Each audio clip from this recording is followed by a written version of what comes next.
সন্ধ্যা হওয়ার সাথে সাথে শুরু হয়ে গেল ব্যাঙের ডাক। আর ভালো লাগে না। সারাদিন কাজ করে এসে কোথায় একটু শান্তি মতো বসবো, তা না, ব্যাঙের ঘ্যানর ঘ্যানর শোনো। কি হলো মিতুর মা, কিসব বলছো? বাবা, মা তো তার বন্ধুদের কথা বলছি। দেখো না কি সুন্দর মধুর কণ্ঠে মাকে ডাকছি। খুব বার বেড়েছিস তাই না? দাঁড়া, দিচ্ছি তোকে। মা, লাগছি, ছেড়ে দাও। আরে আরে, করো কি, মেয়েটাকে মেরো না। মারবো না তো কি করবো বলো? ওকে তো আর কাজকর্ম করতে হয় না, সারাদিন টোটো করে ঘুরে বেড়ায়। আর এদিকে আমি সারাদিন কাজ শেষে যখনই সন্ধ্যা এসে একটু বিছানায় শুই, অমনি ব্যাঙের ডাক শুরু হয়ে যায়। মা ঠিক কথাই বলেছি। শুনেছি বর্ষাকালে নাকি ব্যাঙ ডাকে, কিন্তু এবছর দেখছি আমাদের গ্রামে সারা বছরই ব্যাঙ ডাকছি। মা, এটা আমিও খেয়াল করেছি। আসলে চারপাশটা বর্ষা এত নোংরা আর পানি জমে থাকে যে ব্যাঙেরা সব জায়গায় এসে জোটে, আর রাত হলেই ডাকতে শুরু করে। এই ব্যাপারটা নিয়ে মোড়ল মশাইয়ের সাথে একটু কথা বলো না কেন? সে যদি উদ্যোগ নিয়ে চারপাশটা পরিষ্কার করে তাহলেই তো সব ঠিক হয়ে যায়। কথাটা তো মন্দ বলনি। দেখি, কাল সকালে একবার মোড়লের বাড়িতে যাব।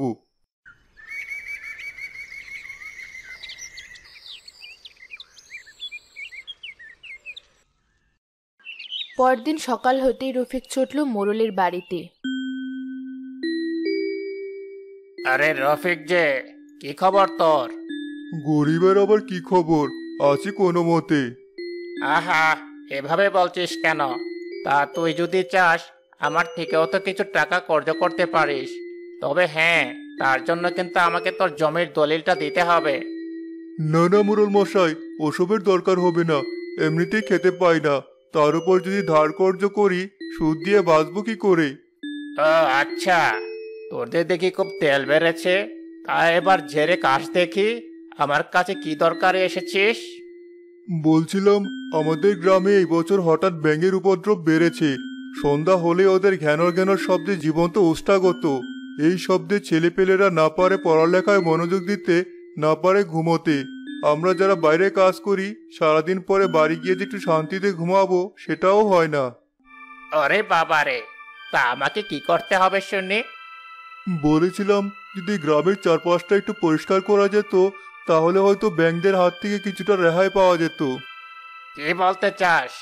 আমাকে কি তোরা নোংরা পরিষ্কার করার লোক পেয়েছিস? এবার কি তাহলে আমাকে এসবও করতে হবে? না না মোড়ল মশাই, আপনি ভুল বুঝছেন।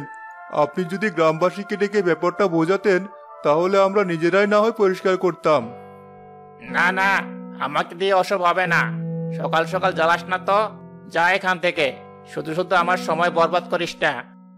মোড়ল বাড়ির ভেতরে চলে গেল। রফিকও মন খারাপ করে সেখান থেকে চলে গেল।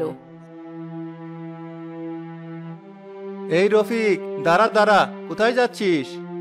আর কোথায় যাব? বাজারে একটু কাজ আছে, ওদিকেই যাব। সত্যি করে বলতো, কি হয়েছে? মুখটা এমন বাংলার পাঁচের মতো দেখাচ্ছে কেন?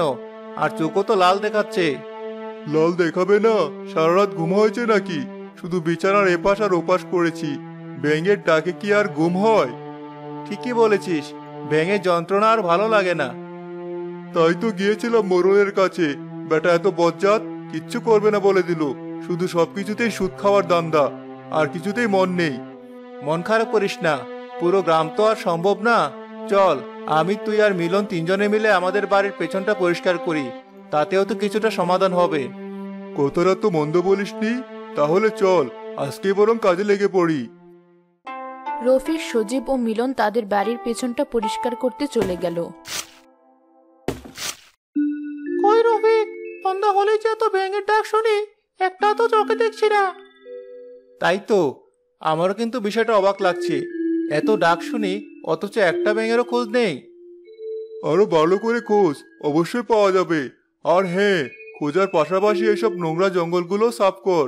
তাতে ব্যাঙ দূর না হলেও মশা তো দূর হবে। রফিক, মিলন আর সজীব আবারও কাজে ব্যস্ত হয়ে পড়ল। ঠিক তখনই রফিকের চোখ গিয়ে পড়ল এক বিশাল ব্যাঙের ছাতার দিকে। আরে, ওটা কি? কোনটা কি? কোথায়? কিছুই তো দেখতে পাচ্ছি না। ভালো করে তাকিয়ে দেখ, ওই যে সাদা ছাতার মতো। চল তো এগিয়ে গিয়ে দেখি। আরে তাই তো, চল গিয়ে দেখি।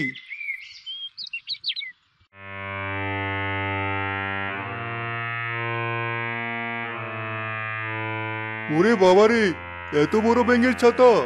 এজন্যই বলি সন্ধ্যা হলেই ব্যাঙের তো ডাক শোনা যায় কেন। কুটাটার এক কোপে এই ছাতাটা আজ আমি ভেঙে ছাড়বো। ব্যাঙের যন্ত্রণা আর সহ্য হয় না।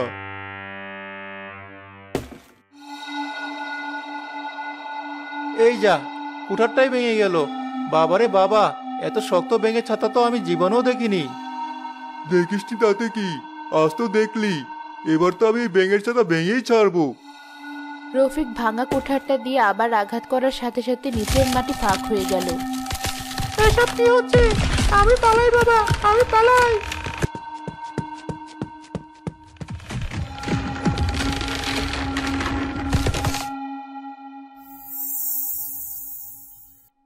এ কি, আমরা এই কোথায় এসে পড়লাম?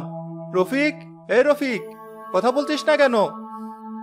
কি বলবো সেটাই তো বুঝতে পারছি না। ভয়ে আমার বুক কাঁপছে। দেখ না, চারপাশটা কেমন ঘুটঘুটে অন্ধকার।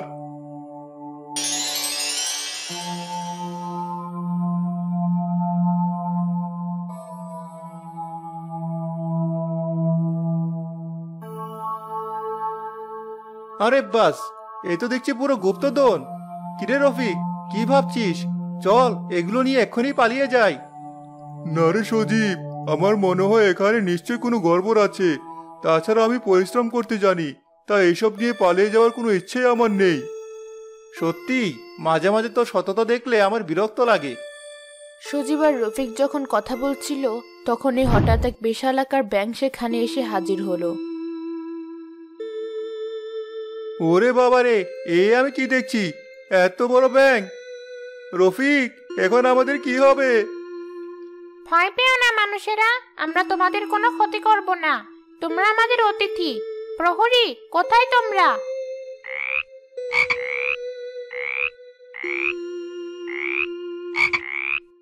রানীমা, আমাদেরকে ডেকেছেন? হ্যাঁ, ডেকেছি। আজ অনেকদিন পর আমাদের রাজ্যে অতিথি এসেছে, তাই আমি চাই তাদের জন্য কোনো অনাদর না হয়। যাও, এক্ষুনি অতিথিদের খাওয়ার ব্যবস্থা করো। কিন্তু কি হয়েছে মানুষ? তোমার কি কোনো সমস্যা হচ্ছে? আসলে আমাদের সাথে কি হচ্ছে আমরা কিছুই বুঝতে পারছি না।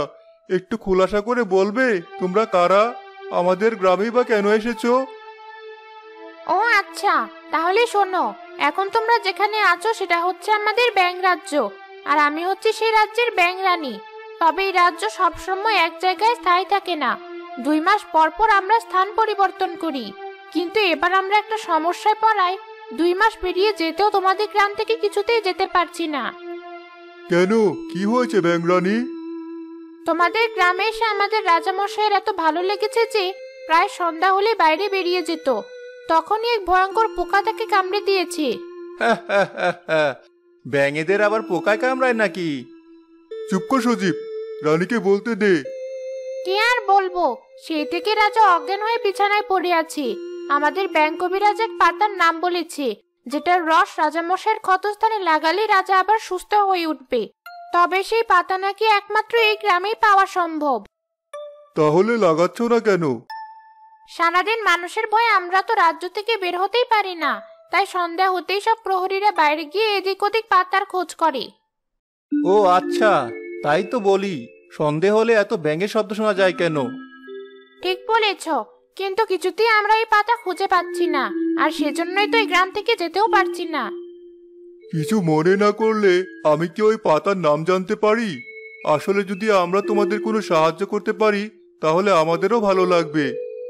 সত্যি তোমরা আমাদের সাহায্য করবে? হ্যাঁ, কিন্তু সেটার জন্য তো আমাদেরকে পাতার নাম জানতে হবে। বেশ, তাহলে চলো আমাদের ব্যাঙ কবিরাজের কাছে। সেই একমাত্র ওই পাতার সম্বন্ধে সবচেয়ে ভালো জানাতে পারবে। ব্যাংরানী রফিক ও সজীবকে ব্যাঙ কবিরাজের কাছে নিয়ে গেল। রানীমা, আপনি এখানে? আমাকে ডাকতে তো পারতেন। আর মানুষেরা এখানে এলো কি করে? এক এক করে ব্যাংরানী ব্যাঙ কবিরাজকে সব খুলে বলে। ধন্যবাদ মানুষেরা, তোমরা আমাদের সাহায্য করতে চেয়েছো, এটা শুনে আমি অনেক খুশি হয়েছি। কিন্তু কবিরাজ মশাই, সবার আগে আমাদেরকে একটু সেই পাতার ব্যাপারে বলুন। কি নাম সেই পাতার, আর সেটা দেখতেই বা কেমন? ব্যাঙ কবিরাজ তার জাদু শক্তি দিয়ে এক আয়নায় সেই পাতার ছবি দেখাতে লাগলো। এই দেখো সেই পাতা, যার রং গাঢ় বেগুনি, আর নাম হলো ব্যাঙ বিছুটি। এই আবার কেমন পাতা? এমন অদ্ভুত পাতা তো আমি কখনোই দেখিনি। তোমরা না দেখলেও এটার গাছ একমাত্র তোমাদের গ্রামেই আছে। বেশ, তাহলে আমি কথা দিচ্ছি, যে করেই হোক এই পাতা আমি তোমাদেরকে এনে দেব। এটা যদি তোমরা করতে পারো তাহলে আমরা তোমাদের কাছে চিরঋণী হয়ে রইব আর এই গ্রাম থেকে চিরতরে বিদায় নেব। তাহলে তোমাদেরকে আর কখনোই আমাদের ডাকে বিরক্ত হতে হবে না। আর হ্যাঁ, তোমরা চাইলে এখন এখান থেকে বেরিয়ে পাতার খোঁজ করতে পারো। বেশ, তাহলে আমাদেরকে এখান থেকে মুক্ত করো।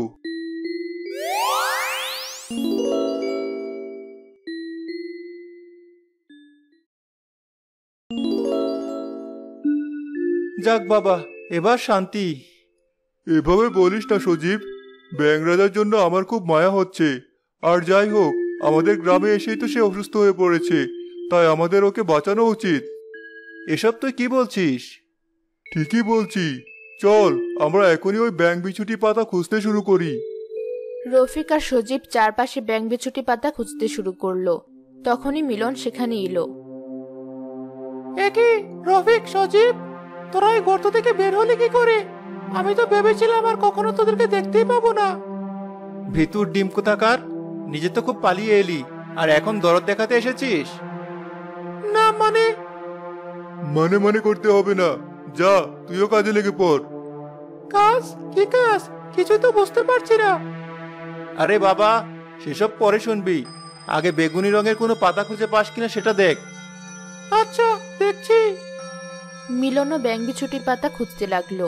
অনেক খোঁজার পর হঠাৎ রফিক দেখলো একটা বিশাল গাছের শেকড়ের সাথে জড়িয়ে আছে সেই ব্যাঙ বিছুটি পাতা। আরে ওই তো সেই ব্যাঙ বিছুটি পাতা। যাক বাবা, পেয়েছি তাহলে। এবার তো আমায় বল, এই পাতা দিয়ে তোরা কি করবি? শোন মিলন, এখন তুই বাড়িতে যা, বিকেলে তোকে সব বলবো। চল সজীব, আমাদেরকে এখনই ব্যাঙের ছাতার কাছে যেতে হবে।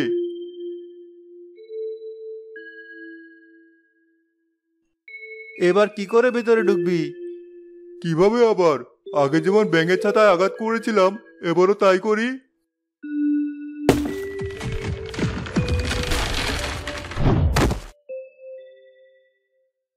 তোমরা এসেছো? আমি তো ভেবেছিলাম মুক্ত হয়ে তোমরা আর কখনো এখানে আসবে না। না না রানী, আমি যখন প্রতিশ্রুতি দিয়েছি তখন তো অবশ্যই আসবো।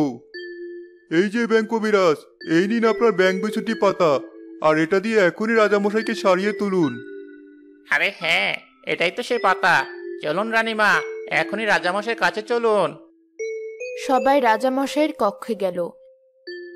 এরপর ব্যাঙ কবিরাজ ব্যাঙ বিছুটি পাতা রাজামশাইয়ের ক্ষতস্থানে লাগাতেই তার জ্ঞান ফিরে এলো। রাজামশাই, আমি তো ভেবেছিলাম আপনাকে আর ফেরতই পাবো না, কিন্তু এই মানুষদের জন্য আমি আবারও আপনাকে ফেরত পেলাম। ধন্যবাদ মানুষেরা। এতকাল আমি শুধু মানুষদেরকে হিংস্রই ভেবে এসেছি, কিন্তু এই প্রথম বুঝলাম মানুষেরাও ভালো হয়। তবে এই প্রতিদান আমি বৃথা যেতে দেব না। প্রহরী, এখন এই দুই মানুষকে তাদের ওজনের সমতুল্য হীরে জহরত উপহার হিসাবে প্রদান করো। কিন্তু কোনো কিন্তু নয়, রাজামশাই যখন বলেছে এই উপহার তোমাদেরকে গ্রহণ করতেই হবে।